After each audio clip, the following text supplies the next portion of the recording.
Hola a todos, bienvenidos una vez más al canal. Y bueno, después de tanto tiempo tocó volver. Seguimos con la lectura del libro de Andrea Bonelli. No, creo que estoy diciendo mal de nuevo, perdón.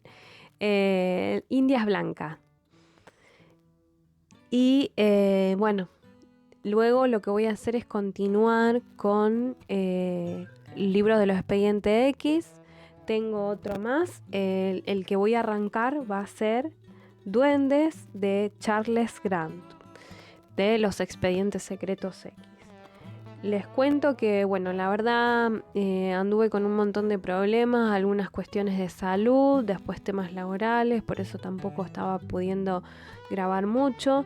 Y también les voy a ser 100% honesta que el libro este de... no lo tengo a mano, mala mía. Acá lo estoy viendo. Florencia Bonelli. Mil disculpas a Florencia Bonelli, pero la verdad me resulta un poco tediosa la lectura, entonces como que no me engancho tanto a leer, como que mi género de libros son los de suspenso, un poco terror y ese tipo de libros, y este es como un poco más telenovelesco. Así que, bueno, la realidad es que como que no me enganchó tanto y me costaba, además de mis problemas de salud, incluso en el audio que van a escuchar hoy del libro, hay una parte en donde se siente que yo estoy todavía con la voz tomada, después ya estoy bien. Bueno, fui grabando de a poquito como fui pudiendo, así que les pido mil disculpas. Ustedes saben que mi canal es súper austero y bueno, y es algo que estoy haciendo de manera gratuita, con mucho amor, para brindarles lecturas para la gente que tenga algún tipo de discapacidad visual o para la gente que no tenga tiempo realmente de sentarse a leer un libro y no les disguste escuchar mi voz, entonces pueda tener una lectura de algunos libros que son bastante interesantes.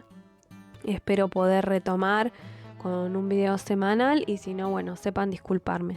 De todas maneras, lo que voy a estar haciendo es estar grabándoles algunos videitos de cosas diferentes que también estoy haciendo. Si al que le interese lo ve y al que no, bueno, no pasa nada. Y bueno, sepan que este es un canal variado donde hay diferentes tipos de temáticas porque yo soy así. Eh, Soy una persona multipotencial, más o menos lo hablé en otro video y realmente me cuesta estar enfocada solamente en una actividad, sino que tengo que hacer diferentes cosas y les voy a ir mostrando. Ya les digo, al que le interese el contenido lo ve y al que no, bueno, esto es gratuito, no hay nadie obligado, así que puede mirar otro canal, puede ver solamente cuando hay audiolibros o puede ver solamente cuando hay videos de huerta. Y bueno, una de las cosas que voy a hacer es, después de subir este video, que va a ser la siguiente parte del libro Indias Blancas, el siguiente video va a ser el inicio de Duendes de los expedientes secretos X. Y el siguiente video va a ser un video de charlemos, me siento a tomar unos mates con ustedes, un té, un café y contarles un poco algunas cosas que me estuvieran pasando en mi vida, algunas reflexiones y demás. Y digamos, cero interés general, cuestiones personales mías, el que tenga ganas de verlo lo ve y el que no puede pasarlo de largo y solamente ver el contenido que le interese de mi canal. Bueno, para no extenderme más, los dejo con el audiolibro. Espero que lo disfruten y ya les digo, espero poder tener continuidad para subir los videos y que sigan disfrutando de Indias Blancas, que vuelvo a repetir, a mí como que mucho no me entusiasma, pero me gustó, no es que no me gustó el libro, me gustó, pero es como más telenovelesco, entonces como que no es a la lectura que estoy acostumbrada yo y que me gusta y que digo, ya no veo la hora de sentarme a leer porque quiero saber qué va a pasar. No, la verdad no me pasa eso, pero me gustó el libro. Así que bueno, espero que ustedes también lo disfruten.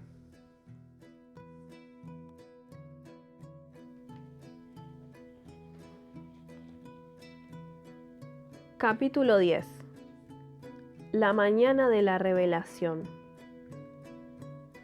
A la mañana siguiente la despertó Loretana, que se notaba que había llorado. Recogía la ropa y arreglaba la cama con sigilo y, al marcharse, deseó los buenos días con voz apenas entendible. Mal de amores, eso había dicho doña Sabrina. Loretana sufría mal de amores. Laura se topó a la entrada del hotel con Blasco, que también lucía callado y taciturno. Nadie parecía dispuesto a hablar. El muchacho caminaba a su lado en silencio, los dedos entretenidos en el talismán de dientes de puma y de tigre. En la entrada de la casa del doctor Javier aún se encontraba el grupo de indias del fuerte que había pasado la noche en vigilia. Repetían las últimas avemarías con voz desfallecida. Luego de la señal de la cruz, una de ellas comenzó a recitar en lengua extraña, cacofónica, primitiva, de sonidos duros, imposibles de imitar a criterio de Laura. Le rezan al sol, explicó Blasco. Para nosotros los ranqueles, Dios está en el sol. Dios es invisible, pero se hace sol para que lo veamos. Ahora le está pidiendo a Dios que aleje a Huecufú, el diablo, que se quiere llevar al padrecito. Laura meditó. Esta es la lengua del cacique Nahuel Truz, esas sus creencias y esas las mujeres de su pueblo. Las contempló con envidia. La sorprendieron los celos que le inspiraban. Ellas eran ranqueles, como Quintuí, la esposa de Nahuel Truz. Hablaban su idioma, le conocían las costumbres y los gustos, lo que le causaba placer y lo que lo fastidiaba. Era parte del mundo al que el cacique había regresado. Se le presentaba la oportunidad de analizar la fisonomía de un ranquel con detenimiento, y se concentró en aquellos rostros atesados, algunos muy arrugados y curtidos, más bien ramplones, de líneas duras, ojos achinados, narices anchas, pómulos salientes y bocas demasiado generosas. Algunas, sin embargo, las más jóvenes, le resultaron atractivas, no en el estricto sentido de la belleza a la que estaba acostumbrada. La mujer pálida, lánguida, con labios delgados y rosados, sino en uno más sensual y mundano. Doña Generosa la tranquilizó al informarle que Agustín había desayunado muy poco, ciertamente, pero el doctor Javier se mostraba optimista. La puerta de la habitación de Agustín se hallaba cerrada, y Laura escuchó voces extrañas dentro. Doña Generosa se aproximó y en un susurro le explicó que Agustín había mandado a llamar a un notario de San Luis para arreglar sus cositas, agregó la mujer. En la habitación, María Pancha se había hecho a un costado para dar espacio a un hombre y a un muchacho, ambos formalmente vestidos, ubicados próximos a la cabecera. Había papeles desparramados sobre la mesa, claramente se trataba de documentos legales, con sellos y timbrados. En uno, Laura leyó la palabra testamento. María Pancha la tomó de la mano y la sacó de la habitación. ¿Qué pasa? ¿Qué hacen estos hombres aquí?, inquirió del mal modo. Tu hermano quiere arreglar algunas cuestiones. ¿Por qué llamar a extraños? Julián podría haberlo hecho, objetó la muchacha. Tu hermano mandó a llamar al doctor Carvajal y a su hijo antes de que nosotros llegáramos. No entiendo qué necesidad tiene Agustín de arreglar algunas cuestiones. ¿Qué cuestiones? ¿Por qué? Laura, dijo María Pancha y sonó más bien dura, es hora de que vayas aceptando que quizá tu hermano no esté mucho más tiempo con nosotras. Laura miró con rabia a su criada. Jamás debería haber dicho eso. Agustín no las dejaría. Tenía ganas de pegarle por decir estupideces. María Pancha también le devolvió la mirada, aunque en su semblante no había rabia ni despecho. Solo cansancio después de 10 días de continua abnegación al lado de Agustín. Durmiendo echada en un jergón de a ratos y con sobresaltos, comiendo poco y mal. Laura se avergonzó de su desplante, cuando lo peor de aquel tormento lo soportaba su negra María Pancha, que la preservaba a ella de la extenuación.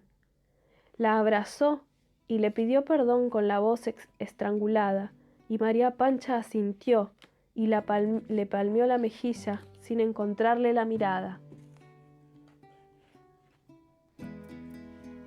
Me voy a lo de doña Sabrina. Dentro de media hora Agustín debe tomar el tónico de cáscara de huevo y el kermes, indicó la mujer con voz apagada y se marchó. Los notarios se retiraron poco después, y Laura aprovechó para asear a su hermano, acomodar la habitación y suministrarle los medicamentos. Intentaba distraerlo con anécdotas y comentarios graciosos. Agustín la seguía con la vista y le sonreía. Lucía mejor esa mañana.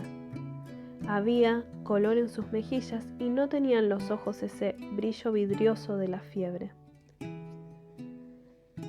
Laura le tocó la frente antes de aplicarle el paño con té de menta y comprobó que estaba fresca. Llegó el padre Donati y los dejó solos. Abandonó la recámara casi con alivio. La ahogaba el aroma concentrado de las hojas de eucalipto que hervían en el pebetero, el de los emplastos de rudas y el del bálsamo de alcanfor. Aquellas esencias le habían adormecido el sentido del olfato y se le impregnaban en las fosas nasales hasta ocasionarle náuseas. La habitación en la casa del doctor Javier, con sus densos olores, se había convertido en un lugar aborrecible. Caminó por el corredor hasta la entrada del patio, donde se topó con Nahuel Trustworth. Disculpe, habló Ward, y se quitó el sombrero debajo llevaba el pañuelo rojo. ¿Usted no regresaba con su gente?, consiguió articular Laura, y le confirió un acento flemático a la pregunta que se hallaba lejos de sentir. Supe que ayer usted anduvo averiguando acerca de mí. Bien, aquí estoy. Pregunte nomás, ¿qué quiere saber? A Laura no le molestó la llaneza y sinceridad de Ward, pero juzgó imprudente no mostrarse ofendida, por lo que contestó. Vanidosa presunción la suya, señor Ward, pensar que yo, con las preocupaciones que tengo, desee saber acerca de usted.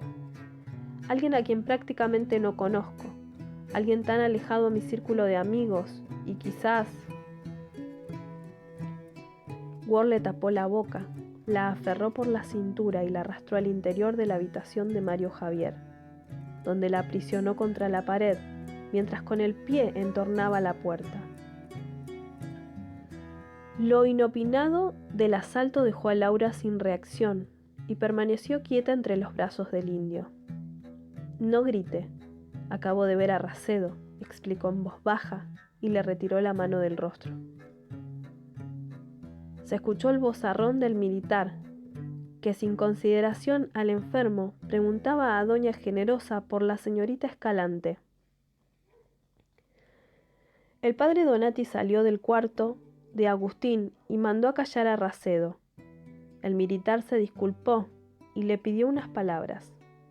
Se alejaron hacia el final del pasillo a pasos de la habitación de Mario. «¿Qué necesita, coronel?», inquirió Donati. «Necesito hablar con usted acerca de la señorita Escalante». Laura sintió que los brazos de Ward se le ajustaban en torno al cuerpo. Aunque se animó a levantar la vista, lo descubrió reconcentrado en las palabras que intercambiaban el franciscano y el militar. «Hace poco recibí carta de Buenos Aires. Un amigo me escribió. Por él me enteré que la señorita Escalante ha provocado tremendo escándalo con su viaje a Río Cuarto. Se fugó de su casa y...» «Coronel, la señorita Escalante no se fugó de su casa», corrigió el sacerdote, y Laura estimó que pocas veces lo había escuchado tan enfadado. «Ella viajó hasta aquí para atender a su hermano enfermo, que es muy distinto. Sí, es cierto, lo hizo intempestivamente y sin consultar a su familia ni amigos. Pero eso solo habla del cariño y la devoción que le tiene al padre Agustín. Por último, no entiendo qué relación existe entre la actual situación de la señorita Escalante y usted». «Ciertamente, padre», retomó el militar buscando un tono conciliador y cordial.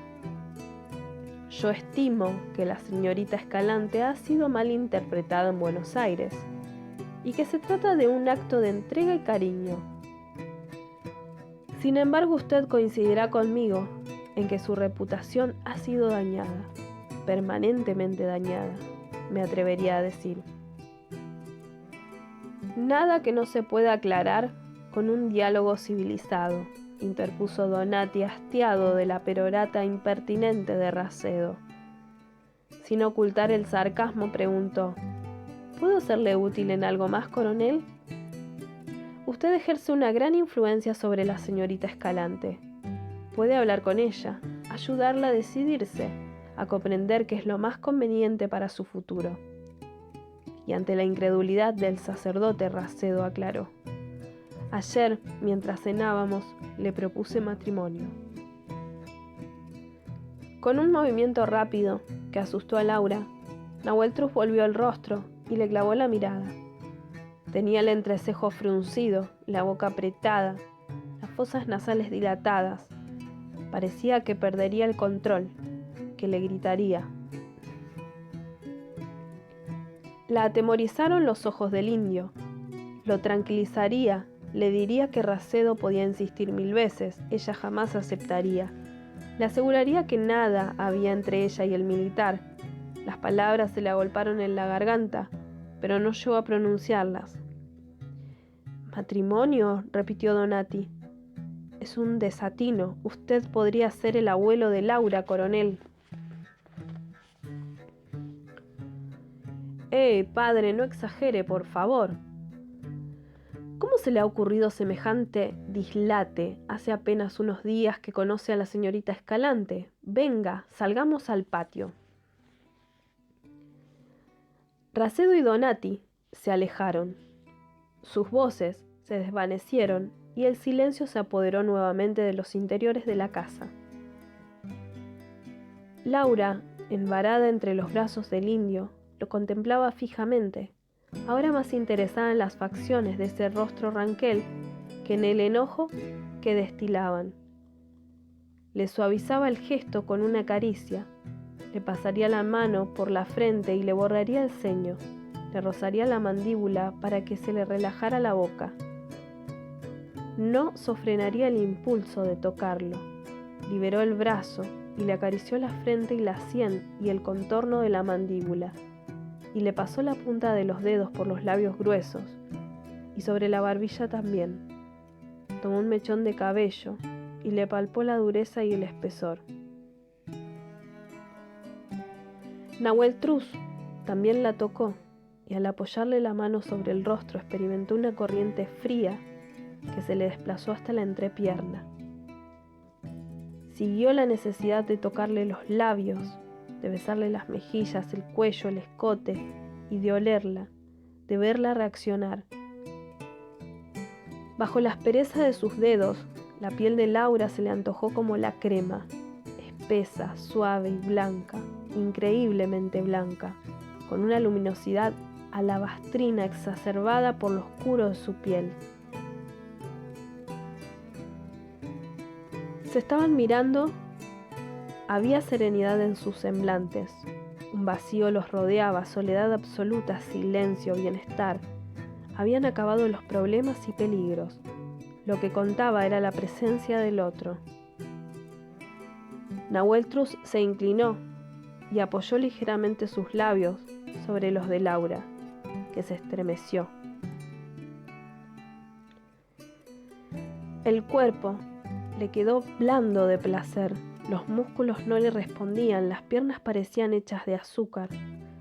Le aferró al cuello de Ward y experimentó todo al mismo tiempo, las manos de él cerrarse en torno a su cintura, el asalto repentino de sus labios carnosos que le devoraron los suyos, el ímpetu de su lengua que la poseía sin aguardar, la respiración agitada que le galopeaba el rostro, la energía brutal que emanaba de ese hombre y que la envolvía, una intensidad que ella misma experimentaba, un sacudón que le potenciaba los sentidos, una dicha que no tenía explicación.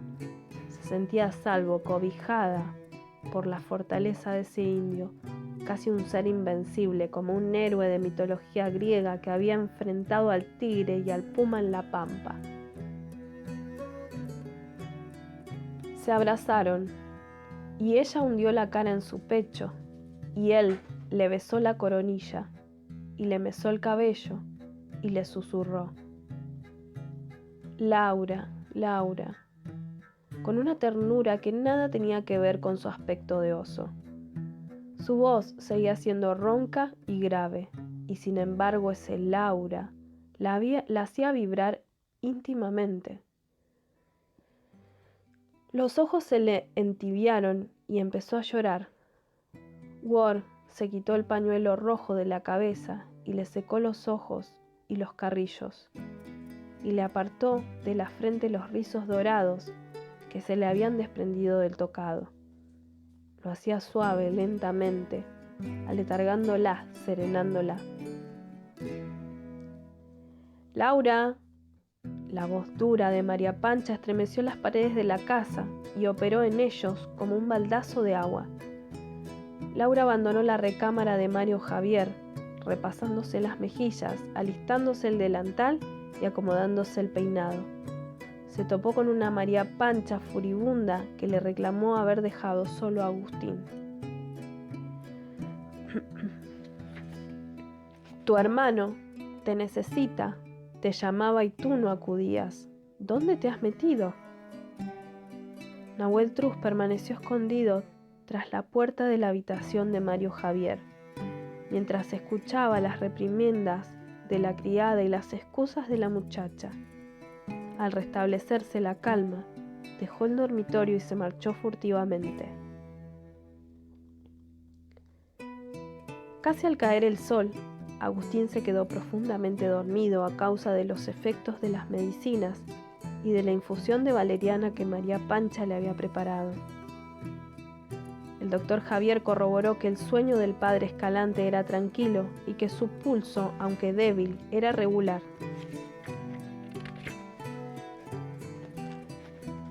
Salgamos un momento al patio, invitó el médico, y Laura y María Pancha aceptaron.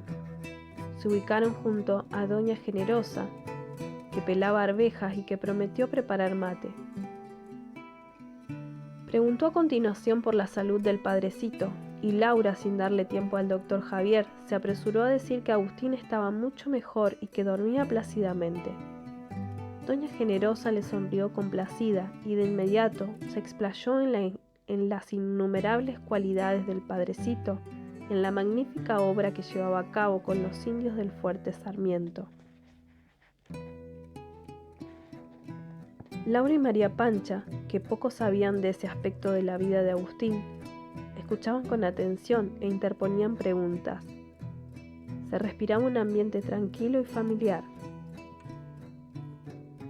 El aire fresco de la tarde suavizaba el bochorno del verano y arrastraba el aroma mezclado de azahares, duraznos y melones.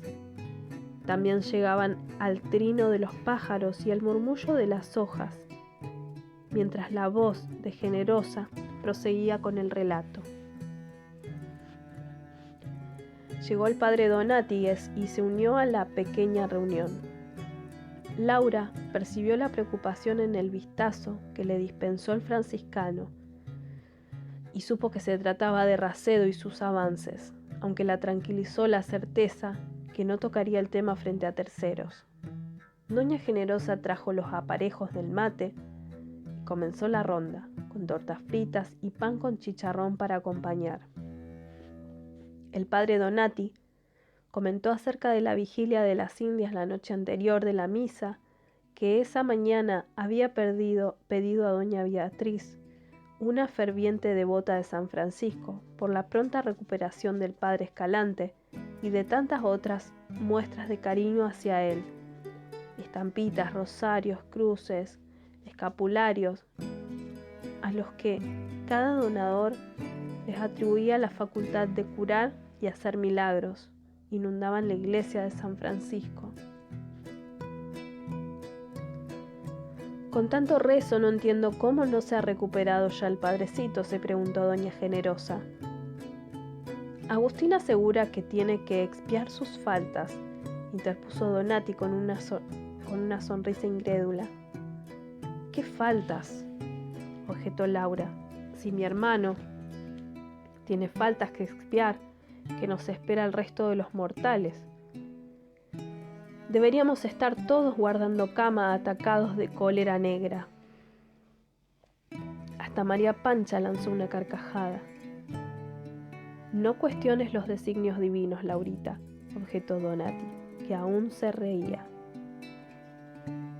Apareció Nahuel Trusworth furtiva, sigilosamente como de costumbre, y pidió disculpas a doña Generosa por molestar. Lo escoltaban Mario Javier y Blasco, que junto a su figura de titán parecían duendes.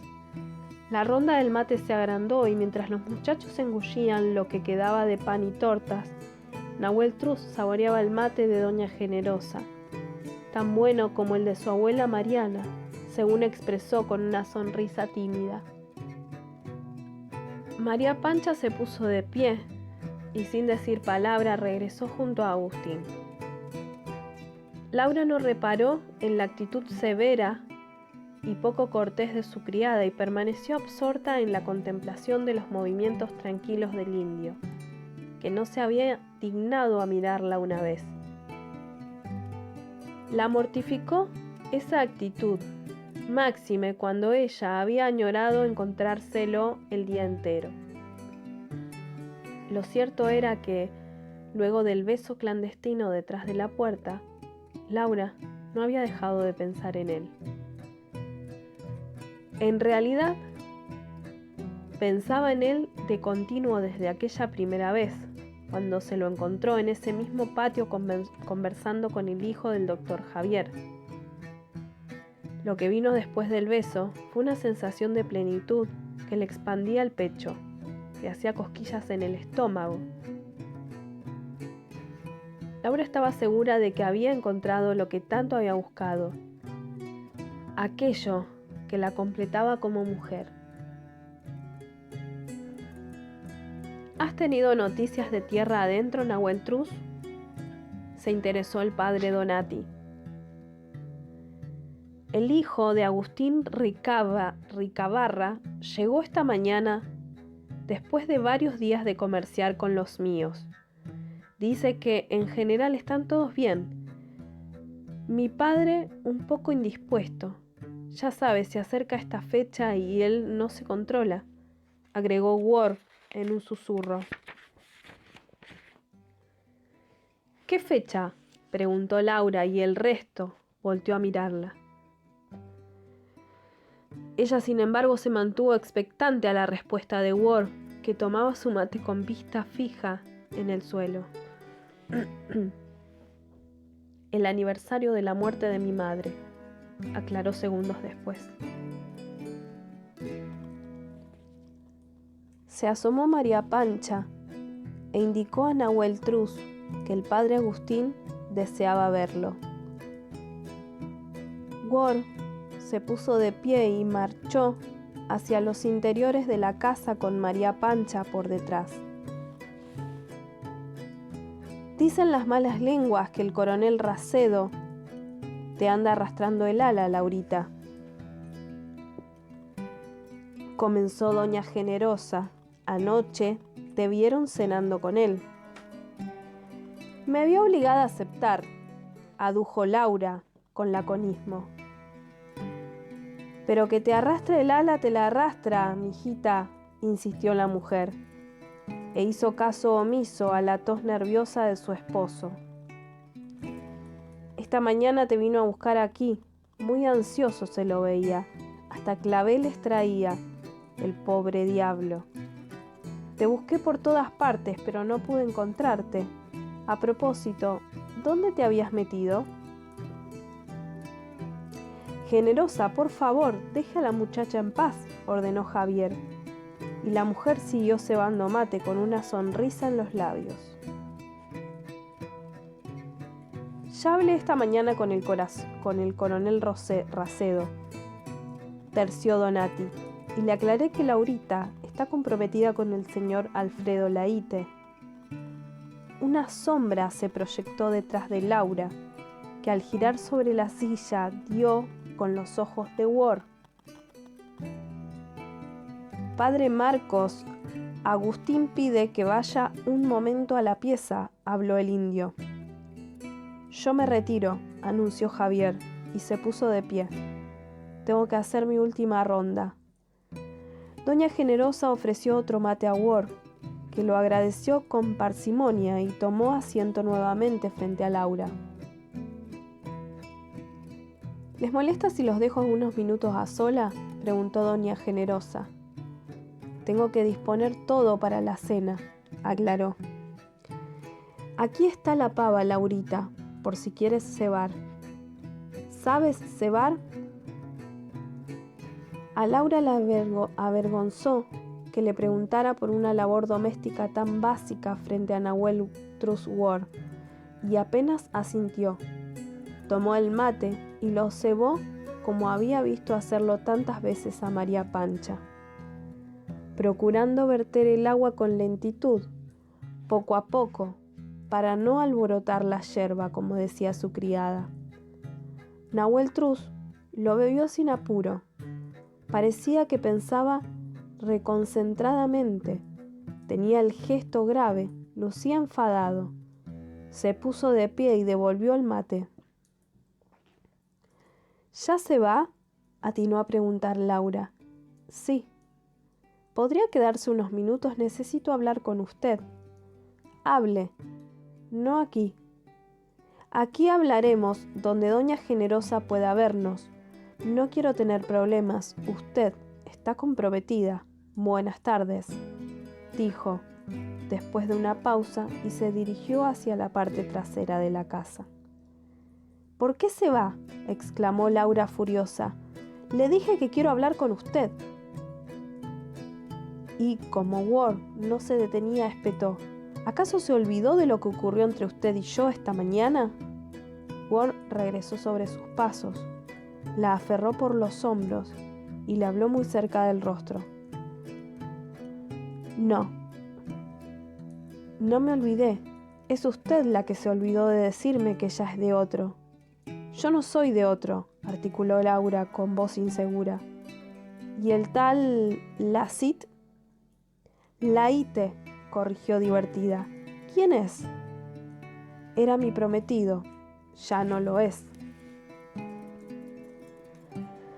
Se dice de los Wincas que son felones y mentirosos. No le creo. Laura se quitó de encima las manos de Ward y lo miró de hito en hito.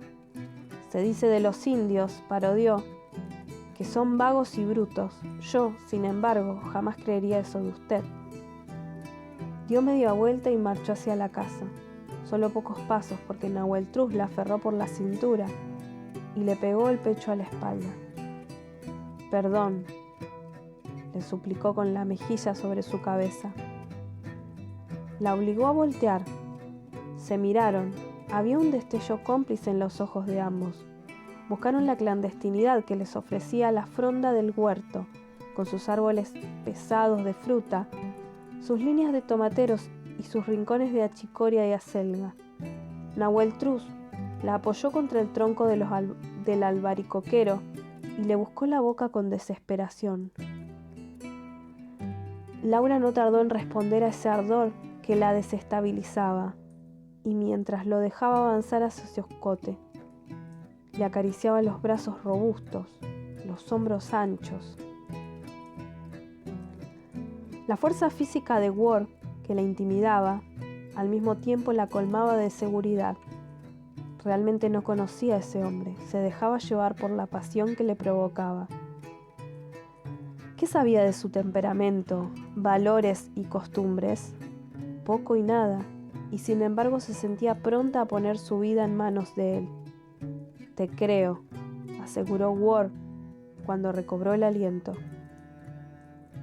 La Ite rompió el compromiso al saber de mi viaje a Río Cuarto. No hablemos de eso, ya no tiene sentido para mí. Nunca lo tuvo.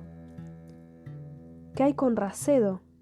Y ante el mojín de Laura, Ward se apresuró a decir: no hablaremos de eso tampoco. Se sentaron al pie del árbol. Ward apoyó la espalda contra el tronco y Laura reclinó la suya sobre el pecho de Ward, que la envolvió con los brazos y le sujetó las manos. «Esta noche va a llover», anunció él en voz baja. «¿Cómo sabes?» «Por el olor a tierra húmeda, por el viento que está más frío, por aquel grupo de nubes tan rojas en el oeste. Va a ser una rápida y furiosa tormenta de verano». Se quedaron en silencio. El revoloteo de los pájaros que se acomodaban en los nidos, los primeros gorjeos de las lechuzas y los últimos arrullos de los tórtolos eran parte de aquella insondable quietud. Estaban conscientes de que habían cosas de que hablar, preguntas que hacer, respuestas que escuchar, y sin embargo callaban. El momento perfecto y mágico los sobrecogía, y la naturaleza que había desplegado su magnificencia aquella tarde de verano armonizaba con los temperamentos tranquilos y apaciguados de Laura y Nahueltruz. ¿Por qué regresaste con tu gente? ¿Por qué no regresaste con tu gente? Por ti. Deseaba que te quedaras, confió ella. Y yo quería besarte. Laura se volvió a mirarlo. El gesto que invariablemente convertía la expresión de Ward en dura e insondable, a ella la atraía. Le gustaba saber que el cacique Nahueltruz Ward era temerario, que los brazos que la aprisionaban con celo habían peleado con bestias y domado caballos salvajes. Se le aproximó al cuello para olerlo. Ciertamente no olía como Riglos o la Ite, a lavanda o a colonia inglesa. Su piel cobriza despedía un aroma silvestre, a leña quemada, a tierra húmeda, a animal sudado.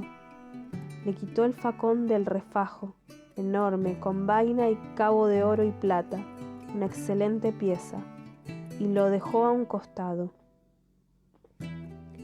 Le pasó los dedos por la rastra de monedas de plata, y como jugando subió hasta la parte del pecho que no cubría la camisa, y le acarició la piel imberbe, y le apretó la carne para probar que era dura, y le desabrochó un botón porque quería verle el vientre, y le descorrió el canesú para tocarle el hombro inconsciente de su propia osadía.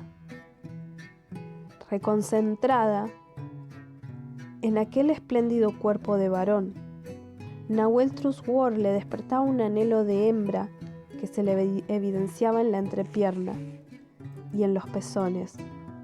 Se trataba del descubrimiento íntegro de esa parte pecaminosa de su intimidad, que había conocido superficialmente cuando se tocaba en la tina o en la cama. Ese delirio del que había escuchado hablar, que jamás había experimentado en brazos de Alfredo Laíte o de Julián Riglos.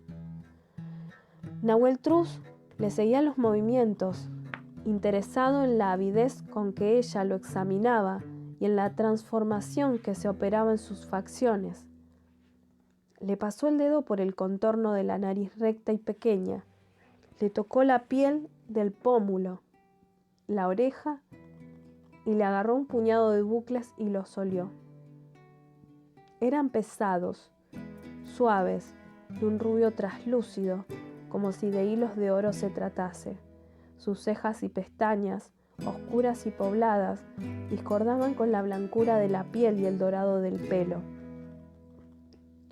Le aferró las muñecas y la alejó. No empieces un juego que no querrás terminar, dijo, y Laura, avergonzada, se le acurrucó sobre el pecho. Aunque Nahuel Truz sonreía con picardía, una ternura insólita le entibiaba el alma. ¿Verdad que Agustín está mucho mejor hoy? ¿No lo has notado más animado? Tal vez el hecho de que estés aquí lo haya ayudado a recuperarse. ¿Cómo conociste a mi hermano? ¿Cómo se volvieron tan amigos? No hay mucho que contar. Ya sabes que hace años tu hermano viajó junto al coronel Mansilla y su tropa a tierra adentro. Allí nos conocimos. ¿Cómo es tierra adentro? Nahuel Truz se explayó al describir su tierra. Le aseguró que existían lagunas de agua transparente y dulce, orladas de gramilla verde y suave, donde los flamencos, los cisnes de cuello negro y las cigüeñas construían sus nidos. Le contó del desierto, de las cadenas de dunas que parecían eternas, de la selva de chañares y algarrobos, donde era fácil extraviarse y perecer entre las fauces del tigre, de los guadales, trampas mortales del terreno como arenas movedizas y viscosas, que solo los caballos domados por ellos, los ranqueles, sabían sortear. Mencionó a Leubucó, la capital del imperio ranquel, donde su padre era amo y señor desde hacía 15 años. Le describió las tolderías, las viviendas de su gente, más seguras y estables de lo que parecían. Se escuchó a María Pancha que llamaba a Laura y a Blasco a continuación, que le aseguraba que la señorita Escalante había ido a lo del boticario. Laura se puso de pie, se arregló el cabello y el delantal, se sacudió las hierbas de la falda y se pasó las manos por el rostro. «Adiós», saludó nerviosa y enfiló hacia la casa, pero Ward la retuvo por la mano y la obligó a regresar sobre sus pasos. «Hasta mañana, Laura», susurró él y le besó los labios. El entusiasmo de tía Carolita y de tío Jean Emile por mi compromiso con José Vicente Escalante me ayudó a convencerme de que era lo mejor, porque ciertamente no lo estaba la mañana después de haberle dado el sí al general. Me levanté más temprano que el resto, me vestí deprisa y salí de la casa por la puerta de la servidumbre. Lo de Escalante no se hallaba lejos de lo de la tía Carolita, y corrí las cuadras hasta allí. Llegué agitada y ansiosa y llamé a la puerta. Debía terminar con ese asunto cuanto antes, y llamé a la puerta.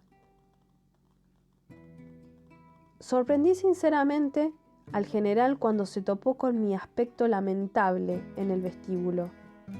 «Tengo que hablarle», farfullé, sin aire en los pulmones. Me hizo pasar, me obligó a sentarme, a beber un vaso de agua, y al verme más repuesta me preguntó si alguno de mi casa sufría problemas de salud. Aclarado el error, pasé directo al grano. No podía casarme con él. «Yo soy una mujer simple», aduje. «Acabo de pasar los últimos 4 años de mi vida en un convento. Antes de eso vivía con mi padre y lo ayudaba con sus pacientes. Éramos humildes, vivíamos sin lujos ni comodidades». «Como ve», No soy mujer de mundo ni educación. No tengo las cualidades de una esposa como la que usted necesita. General, no he viajado, no hablo francés, no sé tocar el piano ni dibujar. En realidad, sé hacer muy pocas cosas. ¿Qué puede esperar de mí? Se desilusionará. Anoche me precipité, no debería haberle dicho que sí. No quiero que... Me tomó entre sus brazos y me besó con una voracidad que desentonaba con sus maneras reservadas, siempre tan controladas. Su pasión y frenesí me dejaron inerme.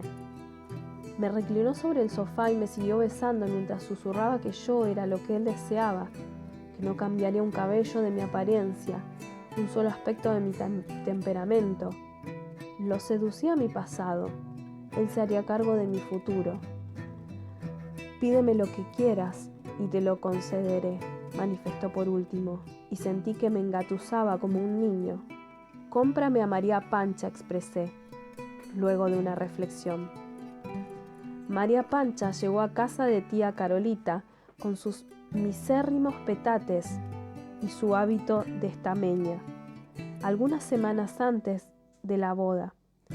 La liberación de mi querida amiga le había costado a Escalante largas tardes en el despacho de Sor Germana y una generosa donación al convento de Santa Catalina de Siena.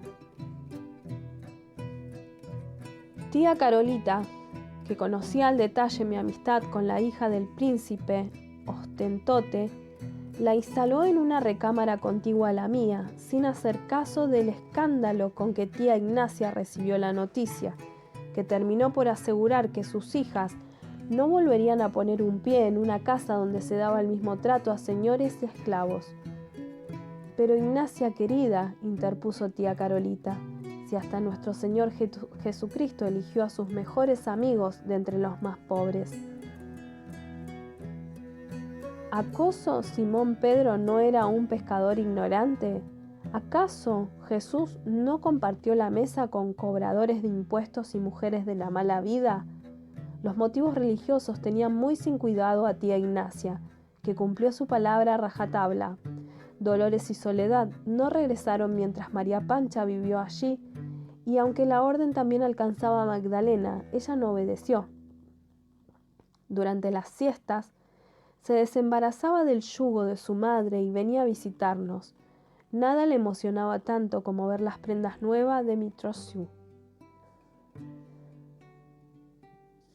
Magdalena y María Pancha enseguida congeniaron. Las dos eran sinceras, absolutamente desprovistas de remilgos, demasiado inteligentes para no apreciar las bondades de la otra. Tanto María Pancha como yo nos habíamos dado cuenta de la preferencia de Magdalena por el general, la forma en que aludía a él, la manera en que lo contemplaba como si de una obra de arte se tratase, el cambio que se operaba en ella cuando nos anunciaban que el general acababa de llegar, corroboraban nuestras sospechas. Sin embargo, aquella devoción hacia mi futuro esposo jamás se tradujo en envidia, rencor o despecho. En Magdalena perseveraron la dulzura y el cariño con que había tratado desde el primer momento. No puedo decir lo mismo de mi prima Soledad, que había puesto sus esperanzas en un conveniente matrimonio con el soltero más codiciado del Río de la Plata, según Alcira, para verlas destrozadas el día que le contaron de mi compromiso con él. María Pancha había vivido toda su vida en un convento, lo que no significaba que se hubiese comportado como una monja. Nos sorprendió la tarde que declaró que había tenido 2 amantes, el muchacho que proveía la leña al convento y el hijo del aguatero. Agregó que no los amaba, pero que había gozado entre sus brazos. Magdalena y yo no dábamos crédito a lo que oíamos. Las descripciones que María Pancha se esmeraba en proporcionarnos resultaban demasiado sórdidas e indecorosas para ser ciertas. Mis padres jamás harían eso, objetó Magdalena. Repuestas de la impresión, poco a poco nos entregábamos con curiosidad a sus relatos. Una tarde, la anterior a mi boda, Magdalena llegó agitada a casa de tía Carolita. Traía un libro bajo el faldón que solo accedió a revelar luego de que Che traba la puerta de mi recámara. Lo encontré entre las cosas viejas del abuelo Abelardo, dijo. Les mille et une nuits se llama. Significa las 1001 noches, tradujo Magdalena, y abrió el libro a mitad, donde había una ilustración. Un hombre y una mujer completamente desnudos en una pose tan extraña como inverosímil. Aquel dibujo me dejó sin palabra. A María Pancha, en cambio, le arrancó una risotada. Quizás el general Escalante espere esto de mí, me descorazoné, pero no me animé a expresarlo a viva voz. Luego de la ceremonia religiosa y de una recepción que tío Jean-Emile insistió en organizar, el general me llevó a su casa junto con mis baúles y María Pancha. Un sirviente se encargó del equipaje mientras Socorro, la doméstica, me acompañó hasta mi recámara. La del señor, aclaró para mi desconsuelo. María Pancha partió detrás de Socorro hacia los interiores de la casona, donde habían alistado un sitio para ella. Me quedé sola y deseé que tía Carolita estuviera conmigo. Cuando el general entró sin llamar, yo vestía el camisón dispuesto para la primera noche. Me estaba cepillando el pelo. Vi a Escalante reflejado en el espejo. Su expresión me amilanó. Su actitud me desconcertó, porque no entraba ni salía. Se quedaba inmóvil bajo el dintel, con la mano en el picaporte, la vista fija en mí, la boca medio abierta. Socorro, me dijo que esta sería mi recámara, aduje, y de inmediato Escalante cerró la puerta y farfulló una disculpa. Se quitó la chaqueta, se deshizo del plastrón y del cuello, a continuación de las mancuernas que guardó en el cajón de la mesa de noche, luego de la camisa, y al comenzar a desabrocharse el pantalón, me puse de pie y me escabullí hacia la ventana, donde me escondí tras los cortinados. De allí me sacó Escalante, que sonreía por lo bajo. Ya no me contemplaba con ojos de fiera hambrienta y le brillaba la mirada como si estuviera contento. Eso me tranquilizó, al igual que sus palabras musitadas. No me tengas miedo, Blanca. ¿Qué crees que voy a hacerte? Nada malo, nada que te dañe, por cierto. Tú eres mi tesoro, mi joya más preciada, y te cuidaré y te trataré como una princesa. ¿Por qué estás temblando? ¿Qué temes? ¿He sido malo o rudo contigo? ¿De alguna manera para que estés tan asustada? Y mientras así hablaba, se deshacía de mi camisón y de sus prendas. Me tumbaba sobre la cama, me acariciaba, me besaba. Noté que el cuerpo se le ponía tenso, que dejaba de lado las frases susurradas y las caricias delicadas, que comenzaba a jadear y a apretarme la carne con torpeza. El dolor fue lo peor de todo. Profundo, abrasador y afilado.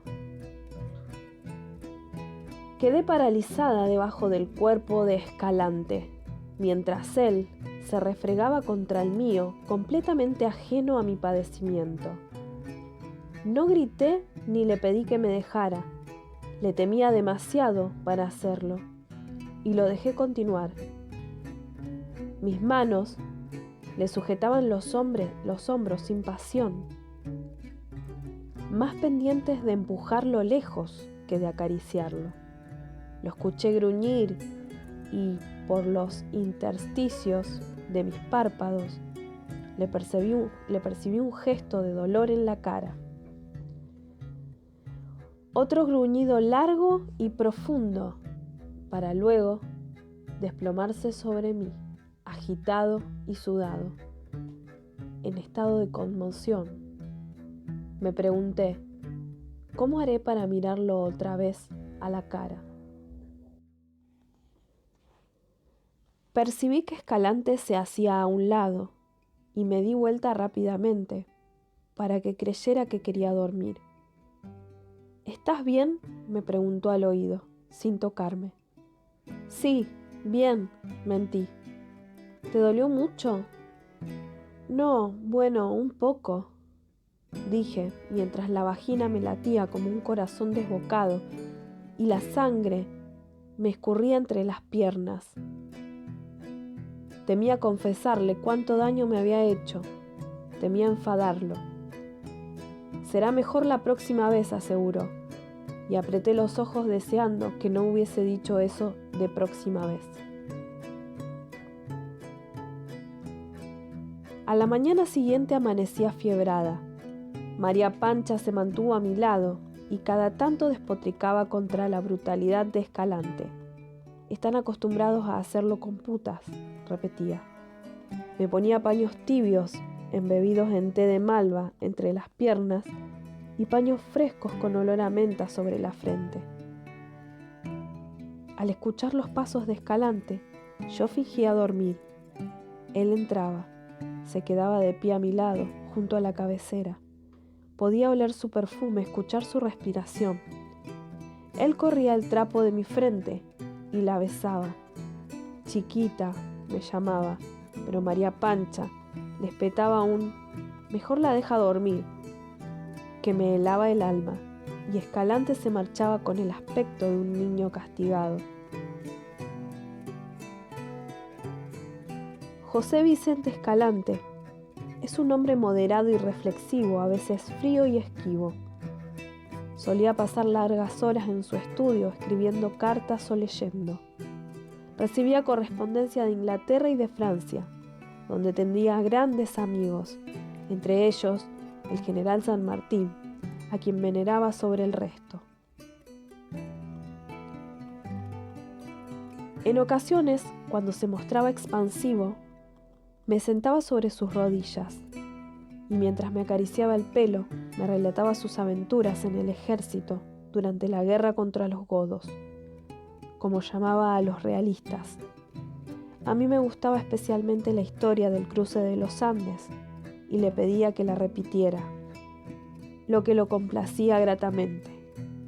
El general, así llamaba invariablemente a San Martín, supo desde el vamos que sin buen calzado y una generosa ración de alcohol, en especial de noche, no soportaríamos el cruce. Por eso mandó hacer botas forradas con lana y repartió chicha y aguardiente a discreción. En las montañas el agua era escasa y algunos enloquecían de sed. Muchas bestias murieron con la lengua afuera. También era difícil conseguir pasturas para los caballos y las mulas. El forraje que llevábamos resultó escaso. De noche el frío no se combatía ni con largos tragos de chicha, y solíamos amanecer con una capa de nieve sobre el poncho. Lo único que teníamos para abrigarnos. Cuando empezamos a trepar las cumbres, el soroche nos desanimó a todos, y aunque apelábamos a respirar cerca de cebollas partidas o a comer mucho ajo, igualmente nos sentíamos mareados y débiles. Apestábamos, decía por lo bajo y sonreía lánguidamente. El día que Escalante se enteró de que el apellido de mi madre era Pardo, me preguntó si conocía a Lorenzo Pardo. El único hermano de mi madre se llamaba así, aseguré, y le referí lo poco que sabía de él, que se había enrolado en el ejército del norte bajo las órdenes del general Belgrano para desertar tiempo después. Cuando lo de la rebelión de Santa Fe, la última noticia era que se hallaba en Lima. Para Escalante no quedó duda. El Lorenzo Pardo, que había conocido en Lima en la década del 20 y con quien había trabado una sincera amistad, era mi tío. Me prometió que le escribiría y que lo invitaría a pasar una temporada con nosotros. Mi felicidad era desbordante y por primera vez lo abracé y besé espontáneamente. Él me palmeó la mejilla y me mandó a ordenar la cena. Meses después de la boda, Escalante me comunicó que cuando Prilidiano Pueyrredón terminara mi retrato, partiríamos rumbo a Córdoba. Su hermana mayor, Selma, lo reclamaba en realidad. Los asuntos de la casa de la ciudad y de la estancia en Ascochinga lo reclamaban perentoriamente. Desde su llegada de Europa, casi un año atrás, Escalante no había regresado a su ciudad natal. Y ya es hora de hacerlo, manifestó a desgano. La idea de alejarme de tía Carolita y de mi prima Magdalena me entristeció. Por otra parte, la familia se hallaba ilusionada con la llegada de Armand Beaumont, hijo del primer matrimonio de tío Jean-Émile, a quien tía Carolita quería como propio.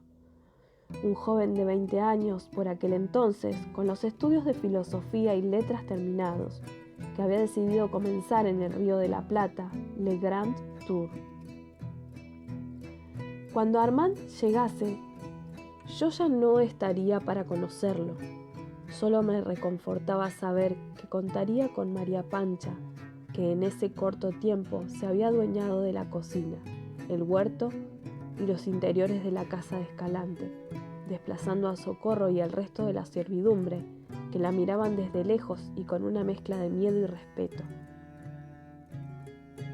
Creían que María Pancha era bruja, siempre ocupada en preparar empastos y mejunjes de colores espantosos y olores hediondos, y prefería obedecerla a caer víctima de sus hechizos. Escalante anunció que partiríamos rumbo a Córdoba el primer lunes de febrero de 1841, de madrugada para aprovechar las horas frescas.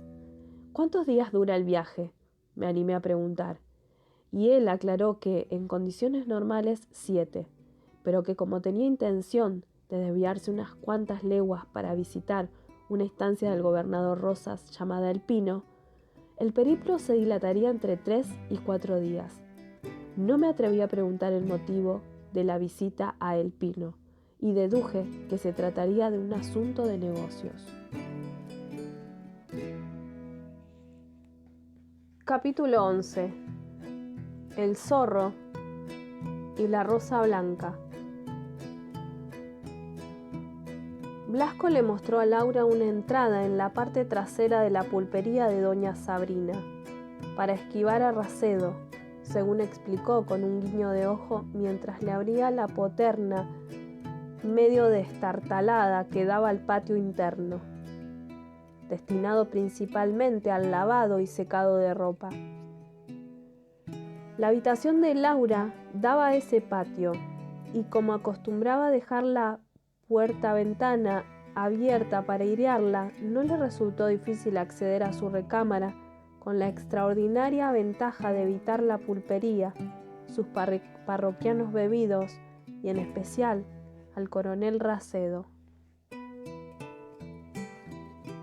Blasco, por favor, dile a Loretana que venga, que la necesito. Blasco encontró a Loretana sirviendo la cena al coronel Racedo. Blasco, vociferó el militar, la señorita Escalante ¿por dónde anda? No sé, mi coronel, mintió el muchacho. Quizás sigan lo del doctor Javier atendiendo al padrecito Agustín. Seguramente, coincidió Racedo. La señorita Escalante está en su recámara, musitó Blasco al oído de Loretana. Pide que vayas. ¿Qué se ha creído esa?, despotricó la muchacha. ¿Que yo soy su esclava para llamarme cuando quiere? Yo estoy trabajando aquí, carajo. Blasco no prestó atención a las protestas de Loretana. Bien sabía él lo que las motivaba y las siguió hacia el interior. Antes de llamar a la puerta de Laura, Loretana se dio vuelta y encaró a Blasco. ¿Dónde está Nahuel Truz? Se volvió a tierra adentro esta mañana. ¿Y la nenita mimada?, dijo en referencia a Laura. ¿Qué hizo hoy todo el día? ¿Se arregló las uñas y se rizó el pelo? ¿Para qué quieres saber?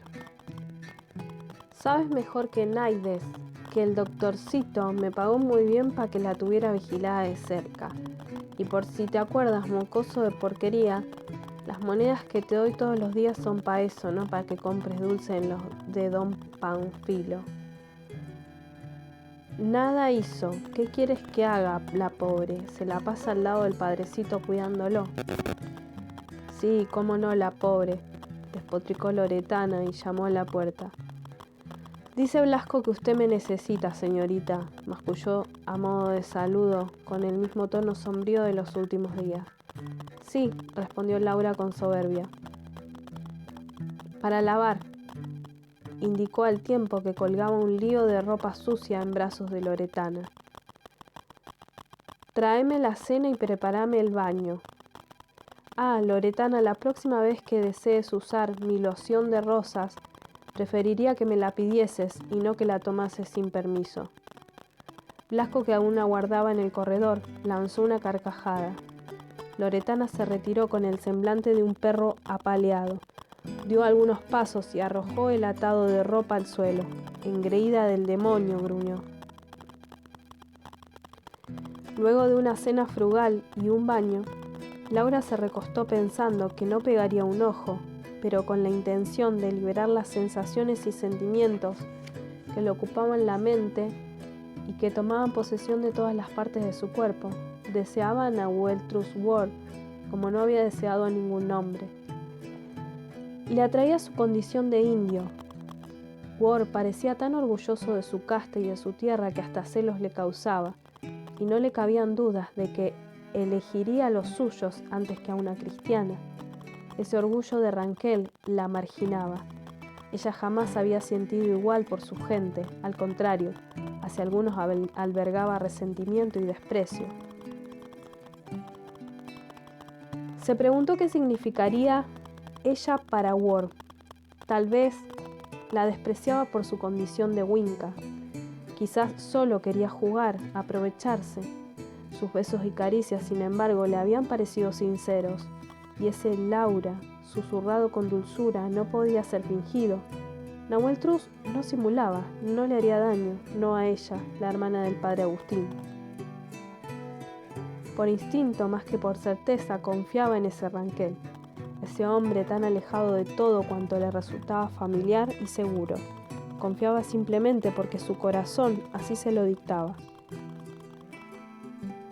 Un relámpago iluminó la habitación, y antes de que el trueno resonara ferozmente, Laura pensó: Nahuel Trust tenía razón, lloverá. Las primeras gotas repiquetearon contra las puerta-ventanas entornadas. Debería cerrarlas, caviló medio dormida. El cansancio de un día agotador lentamente borró el rastro de las excitaciones, los cuestionamientos y los deseos. La lluvia arreciaba en el patio de doña Sabrina y Laura ya dormía profundamente. Nahuel Trust regresó al convento de San Francisco, usando como de costumbre las calles y atajos menos concurridos. Su Picasso avanzaba a paso quedo y tranquilo, acorde a su ánimo. Hacía tiempo que no experimentaba esa paz. Quizás era la primera vez que la sentía. Todo el camino hasta el convento y después también, Ward repasó cada momento de intimidad compartida con Laura Escalante. Junto a ella se sentía vivo. Cuánto lo excitaba rozarle la piel del pecho, cuando lo volvía loco de celos, cuando se le aferraba al cuello y le calmaba la desesperación con largueza. En sus 32 años había conocido muchas mujeres, incluso había amado a una. Sin embargo, lo que Laura Escalante le provocaba no se comparaba con lo vivido hasta ese momento. Reacciones inopinadas lo tomaban por asalto cuando la tenía enfrente, anulaban el raciocinio, le acallaban las voces sensatas que lo instaban a alejarse, porque Laura Escalante era una mujer blanca, pertenecía a los Wincas. Ni de niño había actuado con tanto desatino e imprudencia.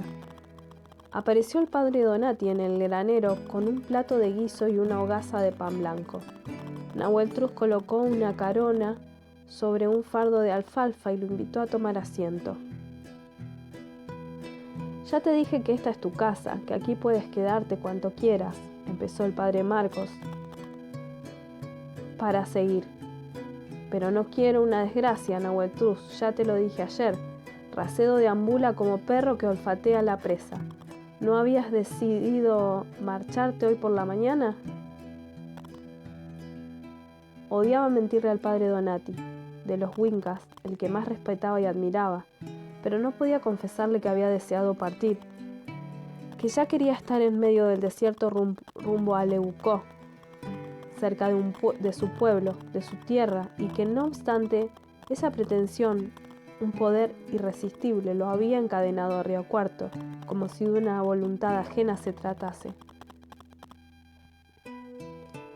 Me quedé por el padre Agustín, se limitó a mascullar. Entiendo, aseguró el franciscano, aunque no deberías preocuparte por él. Ya ves que la mejoría es palpable. Ha ocurrido el milagro por el que todos hemos orado con devoción. El doctor Javier no quiere apresurarse en dictaminar que está fuera de peligro, porque el carbunco es traicionero, pero sé que es tan optimista como yo. Nahuel Truz comía su guiso lentamente, sin visos de incomodidad por el silencio que había caído sobre ellos. El padre Donati también parecía a gusto. Había dejado el fardo de alfalfa para asomarse a contemplar los primeros refusilos que clareaban el cielo. Regresó junto a Nahuel Truz y lo contempló con detenimiento.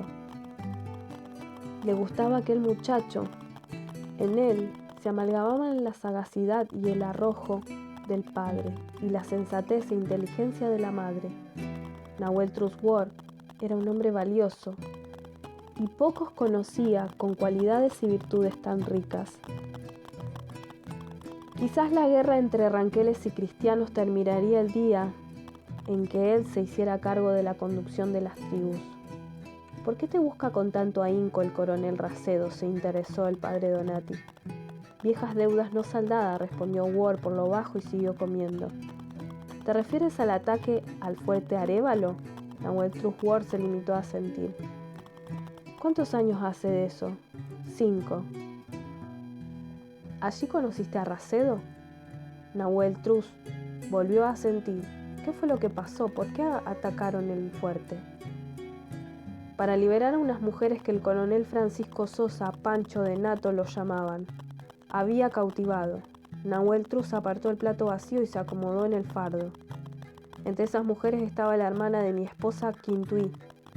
Ella me imploró de rodillas que la rescatara. Me dijo que ya había perdido a un hijo, que no quería perder también a su hermana más querida. Junto a Pichuín y a la parte más brava de los lanceros organizamos un ataque. Las mujeres estaban en muy malas condiciones. Los soldados habían cometido con ellas toda clase de vejámenes. Se las habían pasado de mano en mano. Las tenían medio desnudas y muertas de hambre. Mi cuñada no había soportado el martirio y se había quitado la vida cortándose las venas. Liberamos a las que quedaban y fue una masacre de Wincas y ranqueles esa madrugada del ataque. Sorprendimos a los soldados en los catres mientras jugaban con nuestras chinas y a la guardia dormida en el mangrullo. El segundo del coronel Sosa era Racedo, mayor por aquel entonces. Cuando lo sorprendí en su habitación con Ayical, sobrina de Pichuín, le saqué de encima. Lo herí con mi puñal aquí, dijo y se señaló la mejilla izquierda. Él también sacó su facón, porque era el único que tenía a mano. Es más bien torpe con el cuchillo y no consiguió hacerme ni un rasguño, pero el ñato Sosa me atacó por detrás a traición y me hirió en la espalda.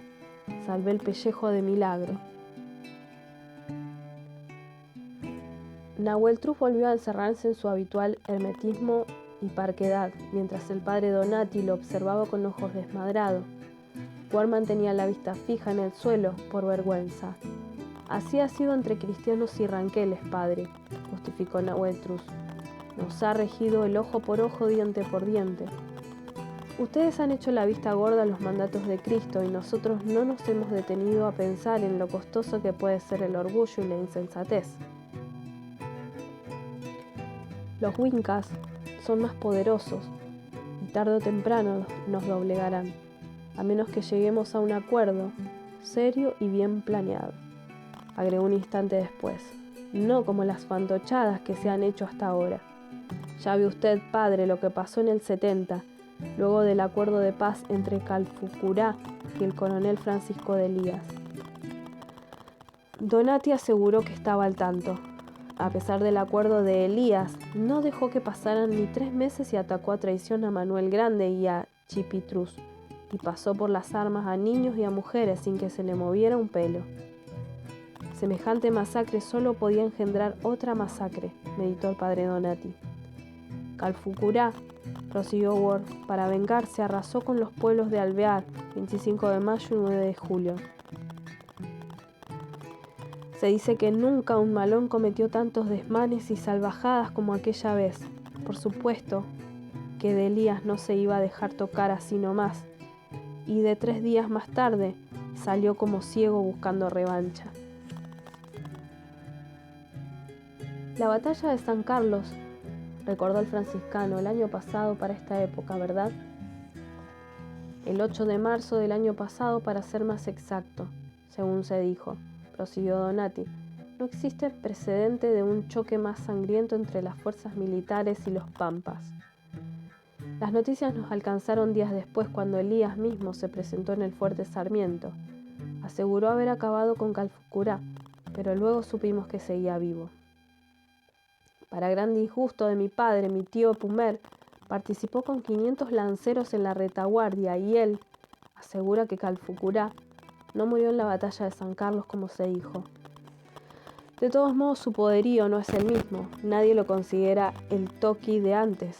Dicen que se refugia cerca de las Salinas Grandes y que su salud se quebrantó luego de la batalla. Si muere, ¿quién lo sucederá? Su hermano Namuncurá, supongo. Luego de una pausa, Ward retomó. Mi gente es ignorante, padre. Esa es su mayor debilidad. Y el Winca lo sabe y se aprovecha. En realidad, padre, ha habido felones y pillos en ambos bandos. ¿Le has dicho a tu padre cuál es tu idea de un acuerdo serio y bien planeado?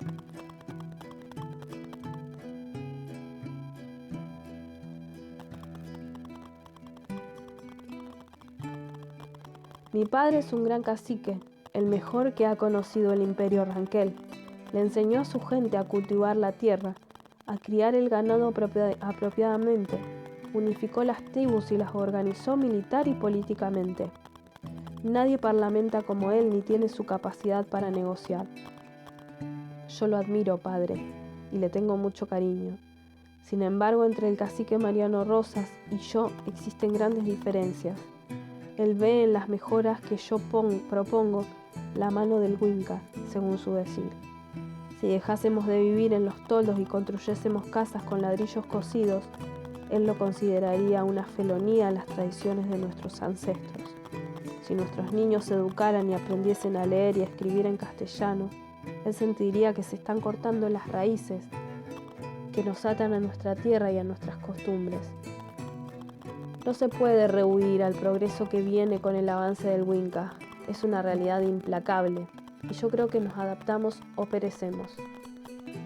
Decirle esto a mi padre es como darle un puñetazo en pleno rostro, aunque intuyo que él también lo sabe. A pesar de todo, el cacique Mariano Rosas ha decidido resistir. Yo sé que tu padre quiere paz, terció franciscano. Es cierto, admitió Nahueltruz, pero no está dispuesto a pagar cualquier precio por ella. El padre Donati había conocido a Mariano Rosas 3 años atrás, cuando acompañó al coronel Lucio Victorio Mansilla en su excursión al país de los Ranqueles en el Manuel Mapú, que en lengua araucana significa país del monte o de los árboles. Evocaba con placer aquellos días transcurridos entre los Ranqueles o gente de los Carrizales, que los atendieron a cuerpo de rey. Se había llevado una buena impresión del cacique general y sus modos. Incluso ciertas facciones de su rostro lo habían desconcertado. Se manejaba con educación y cortesía y hablaba el castellano fluidamente. Conocía al dedillo la historia del país y la situación política vigente. Recibía periódicos de la capital que leía con extrema atención y de los que recortaba artículos de su interés que luego guardaba en una caja con otros papeles y recuerdos importantes, como una carta de Juan Manuel de Rosas, que recitaba de memoria, o un reloj de platino, regalo de su primera mujer. Mantenía el toldo, aunque es de aspecto precario y poco acogedor, siempre limpio y prolijo, y sus mujeres cautivas lo querían y respetaban. Solo en contadas ocasiones Mariano Rosas perdía el genio pacífico, en general, cuando se embriagaba con pulcú u otra bebida de alta graduación alcohólica y de escasa calidad, pero eso lo hacía para acallar viejas penas no olvidadas. En ocasiones Mariano Rosas solo entraba en razón cuando su primogénito y dilecto lo instaba a tranquilizarse. Nahuel Trusworth ejercía gran influencia sobre su padre, que lo adoraba por sobre el resto de su progenie. Si Mariano decía, ¿dónde está mi hijo?, a nadie se le ocurría preguntar cuál de ellos, general, porque era sabido que se refería a Nahuel Trus. La amistad entre el cacique Mariano Rosas y el padre Donati se había afianzado con el tiempo a través de una fluida comunicación epistolar, donde reiteradamente el cacique invitaba al padre Marcos a visitarlo, para perdonar a muchos pecadores, matrimoniar a varios amancebados y bautizar a tantos inocentes. Donati había regresado a tierra adentro, si lo había hecho en cambio el padre Agustín Escalante. ¿Vas a volver a tierra adentro?, insistió el padre Marcos. No por ahora. Donati dejó el establo y cruzó el huerto al patio del convento a la carrera. Había empezado a llover. Nahuel Trus acomodó el cabezal en un rincón para protegerse de las ráfagas de viento que hacían temblar la estructura del establo. Se desvistió y se acostó. El lecho le pareció duro e incómodo esa noche. No encontraba posición, se rebullía como si tuviera hormigas en el cuerpo. Por fin dejó el cabezal, se vistió, se calzó las botas de potro y el cuchillo en el refajo y montó su caballo. Momentos después cabalgaba por las calles desiertas del pueblo, indiferente a la lluvia torrencial, al viento embravecido y a los relámpagos. Laura abrió los ojos y despertó serenamente de un sueño profundo y agradable. Junto a su cama distinguió la figura de un hombre, repentinamente iluminada por el destello del relámpago. Era Nahuel Trusworth. «Nahuel», dijo con voz clara mientras se incorporaba. «Mi madre me llama Nahuel», comentó el indio y se puso de rodillas junto a la cabecera. «No tengas miedo, quería verte dormir. Necesitaba saber que estabas bien». «Estás empapado», se preocupó Laura y le pasó la mano por la frente y la mejilla. Se echó encima la bata antes de abandonar la cama. Nahuel Trus se puso de pie y la siguió con la vista mientras la muchacha encendía una vela y tomaba una pila de toallas del ropero. «Ven», ordenó, y Ward se movió hacia ella con la mansedumbre y sumisión de un cordero. «Siéntate». Lo ayudó a quitarse el poncho pesado de agua y la camiseta que se adhería al torso. Luego las botas de potro, el refajo y el chiripá, que estiró en los respaldos de las sillas para que se orearan. Lo envolvió en una toalla con aroma a laucema. «Huele a ella», pensó Ward, y cerró los ojos y se entregó a las manos de Laura, que le secaron el pecho, los brazos y el rostro. Con suavidad extrema, en silencio, había dejado de llover, y solo se percibía la respiración acompasada de ella y el roce de la toalla sobre la piel de él. Laura le soltó el pelo que llevaba atado en una coleta, se lo secó y le pasó los dedos para desenredarlo. Él también le acarició el cabello rodeándola con los brazos. «No sabía que tu cabello fuera tan largo», dijo Ward y la obligó a darse vuelta. El cabello de Laura era tan largo que le cubría la espalda y le llegaba más abajo de la cintura. La vela lanzaba destellos flamígeros sobre los mechones dorados, confiriéndole una tonalidad extraña e inverosímil. Laura se volvió para mirarlo y le rozó la mejilla con la punta de los dedos. Ward se puso de pie y se quitó la toalla de la espalda, aunque le dio miedo. «Laura», Dejó que la despojara de la bata y le acariciara los brazos desnudos. Lo miraba muy quieta y silenciosa. Ward se apartó de ella y cerró las puertas-ventanas. «Laura», pronunció al regresar, y calló, como impedido de seguir hablando. La virginidad de Laura no era suficiente para contenerle los arrebatos de pasión que le provocaba la cercanía de Ward, y un temblor de placer le recorrió el cuerpo al escucharlo pronunciar su nombre con voz torturada. Amaba a ese hombre, lo sabía, lo amaba con el ímpetu que tanto había añorado amar. Amaba y era amada. Apoyó las manos sobre la cintura de Ward y de puntas de pie le besó los hombros y el cuello y el contorno de la mandíbula y le buscó los labios. Y él le respondió, se besaron y fue un beso afiebrado, enardecido. Ward le aferraba la cara con las manos y le buscaba la profundidad de la boca, igual que un sediento bebé bebe agua en un pozo del desierto. Se separaron agitados, las expresiones alteradas. Nahuel Truz le corrió las tirillas del camisón, que cayó al suelo, y se deshizo también de sus calzoncillos húmedos. Para Laura esa era la primera vez que se desnudaba frente a otra persona que no fuera María Pancha. La vergüenza y el pudor la acobardaron y se movió para recoger el camisón del suelo. Pero Ward la sujetó por el brazo y la obligó a incorporarse. «Déjame que te vea», suplicó, y le retiró las manos. Sus senos eran sorprendentemente grandes para su cuerpo más bien menudo, y lo llenaron de una apetencia difícil de gobernar. La obra Escalante le resultó perfecta, de una feminidad plena y exuberante, sin mezquindades. Sus manos contuvieron el peso de esos senos jóvenes y firmes, y le acariciaron los pezones erectos. Ese contacto le provocó sensaciones intensas. Laura quedó apabullada. Nahuel Truz, por su parte, experimentó la incontrolable necesidad de sentirse dentro de ella y tomándola en brazos, la llevó a la cama. Se recostó a su lado y sin tocarla la besó delicadamente en los ojos, después en los pómulos y por fin sobre los labios, en un intento por devolverle la confianza y la seguridad. Laura respondía con timidez.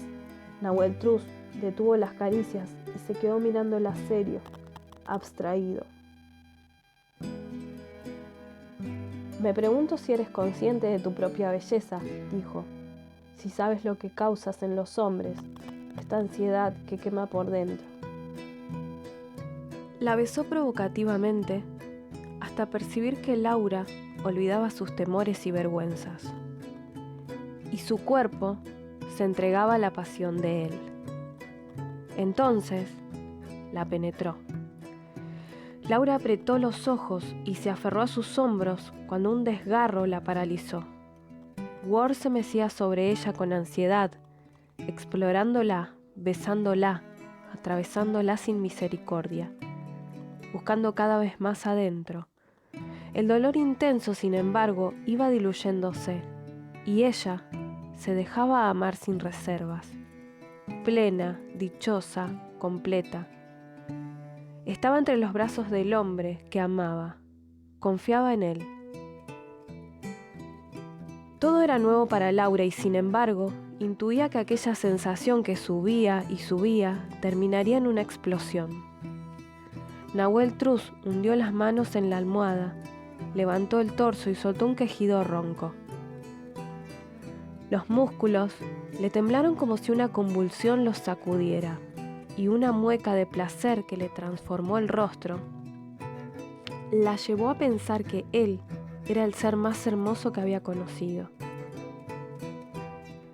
Nahuel Truz se apartó, y Laura buscó casi con desesperación el cobijo de sus brazos para sentir el amparo del hombre al que acababa de entregarse. Ward la recibió y la besó en la sien, aún agitado. Fueron calmándose. Amoldaron el cuerpo de uno en el otro. Entreveraron piernas y brazos. sintieron respiraciones acompasadas en la piel, caricias de cabello sobre el pecho y así, poco a poco, alcanzaron un sosiego que los acalló. Nahueltruz se repetía que la mujer que descansaba sobre su pecho no era como las que solía frecuentar. Se reprochaba que quizás le había hecho un daño irreparable tomándola. Le había arrebatado en una noche de delirio lo más preciado de una mujer. Pero, ¿qué podía hacer si tenía la voluntad quebrada? Desde el momento en que puso los ojos sobre ella, el buen juicio y la paz lo abandonaron. Y resistirla y escaparle se habían convertido en un suplicio. Terminó por someterse y como un muchacho embriagado de deseo, la buscó para aplacar el fuego que lo abrasaba. ¿Estás enojado conmigo?, se preocupó Laura, atribulada a causa del mutismo de Ward. No estoy enojado. ¿No estuvo bien? ¿Estás desilusionado de mí? Laura, estoy enamorado de ti. Locamente enamorado de ti, habría agregado, pero el ánimo reflexivo lo llevó a decir, y no sé qué sería mejor, quizás habría sido mejor desilusionarme. Que me ames, eso es lo mejor. Ward se colocó sobre Laura y le acarició el rostro. Su piel era tan suave y delicada, tan clara y diáfana en comparación con la suya. Yo soy un indio, Laura.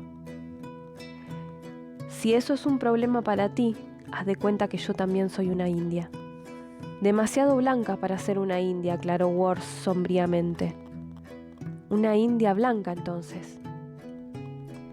Laura despertó con los rezongos de doña Sabrina, que como de costumbre sermoneaba a Loretana en la cocina. Nahueltruz no estaba a su lado, en la cama ni en la habitación, y su ropa había desaparecido de los respaldos de las sillas. Al moverse percibió una molestia en la entrepierna y al levantar la sábana descubrió la mancha de sangre. Ya soy mujer, pensó desbordada por lo que aquello significaba, la mujer del cacique Nahueltruz Ward. Como todos los días, Loretana llamó a la puerta y entró sin aguardar respuesta. Encontró a Laura afanada en la escudilla, limpiando una mancha de sangre de la sábana con el jabón de tocador. Laura la miró turbada y Loretana adquirió un aire altanero para arrimársele. El período me tomó por asalto durante la noche, balbuceó. Deje, expresó Loretana, más bien imperativamente. A mí no me hace nada limpiar una mancha de sangre. De ninguna manera te daré la sábana a lavar una vez que la mancha haya desaparecido. Como quiera. Caminó a lo del doctor Javier. El coronel Racedo le salió al paso. No iba solo, su ayudante y mano derecha, el teniente Carpio, lo acompañaba. Se trataba de un muchacho de entre 20 y 25 años, con el rostro enjunto y cetrino, de contextura alta y desmañada. Evitaba mirar a las personas a los ojos y prácticamente no hablaba. Saludaba con un movimiento de cabeza y se limitaba a asentir o a negar a las preguntas y comentarios. Por fin la encuentro, expresó Racedo y se quitó el kepis. Buenos días, coronel, respondió Laura y prosiguió su camino con Blasco a la par. Anoche fui a buscarla a lo de doña Sabrina y no estaba. Luego fui a lo del doctor Javier y me dijeron que ya se había marchado. ¡Qué desencuentro! Sí, desencuentro, balbuceó Blasco, y Laura le pellizcó el antebrazo. ¿No tienes trabajo que hacer en el establo tú?, se impacientó Racedo y Blasco aminoró la marcha. No te quiero de vago, ¿eh? Hace días que te veo dando vueltas por las calles sin nada que hacer. Vamos, vuelve al establo y ponte a trabajar. Está bien, anda nomás, Blasco, indicó Laura y le echó un vistazo significativo. El muchacho se alejó con la cabeza agacha y el paso cansino. Indio tenía que ser, despotricó Racedo. Se hizo un silencio. Laura caminaba como si a su lado no hubiese nadie. Racedo le seguía el tranco y unos metros detrás el teniente Carpio. Después de haber pasado la noche entre los brazos de un hombre como Ward, le resultaba intolerable la presencia de Racedo, insultantes sus avances y delirios, incontrolable la repulsión. ¿Cómo sigue el padre Agustín?, simuló interesarse Racedo, a quien la hostilidad de Laura comenzaba a fastidiarlo. Mejor, gracias. ¿Ha tenido noticias del doctor Riglos? Sí, Dios mediante en una semana estará de regreso. Junto a tu padre, supongo. Sí, junto a mi padre. Racedo carraspeó y se arrimó, y Laura sintió un asco que no se molestó en ocultar. Se apartó deliberadamente y puso el canasto que llevaba del lado del coronel. ¿Pensó en mi propuesta? Anteanoche creo haber sido clara, coronel. Sin embargo, insistió el militar, si meditara mi proposición se daría cuenta de qué es lo mejor para usted. ¿Por qué?, quiso saber Laura, y se detuvo intempestivamente, que hasta el teniente Carpio se sobresaltó. Bueno, vaciló Racedo, usted misma me ha dicho que su viaje a Río Cuarto, en fin, no ha sido bien interpretado por su prometido, ni por sus parientes ni amigos. Supongo que el señor Lahite no querrá mantener el compromiso y, en fin, yo pensé que... Sí, se impacientó Laura. Sé muy bien lo que pensó coronel Racedo, y ya le dije que le agradezco sus buenas intenciones, pero insisto, antes de tomar cualquier decisión definitiva, tengo que aclarar las cosas en Buenos Aires con el señor Lahite, por supuesto. Laura emprendió nuevamente la marcha y Racedo se apresuró a seguirla. El resto del trayecto se hizo prácticamente en silencio. El militar farfullaba preguntas inocuas y Laura las contestaba con monosílabos. En la casa del doctor Javier la guardaban buenas noticias. Agustín había pasado gran parte de la noche sin fiebre. A eso de las 3 de la mañana, la calentura había comenzado a remitir. Agustín se había serenado y dormido plácidamente hasta las 7, cuando un ahogo lo despertó. Con todo, el esputo había salido limpio sin una gota de sangre. Laura lo encontró desayunando leche con miel y un trozo de pan con manteca y dulce de ciruelas que María Pancha le daba en trocitos. María Pancha también lucía bien esa mañana. Las líneas del rostro se le habían suavizado y los ojos negros le brillaban de alegría. No obstante, el esfuerzo sobrehumano de esos días le había impreso una huella indeleble y parecía haber envejecido 10 años. Hasta Agustín le insistió con que marchara al hotel a descansar. Y Laura tomó el tazón de leche y el trozo de pan y siguió alimentando a su hermano.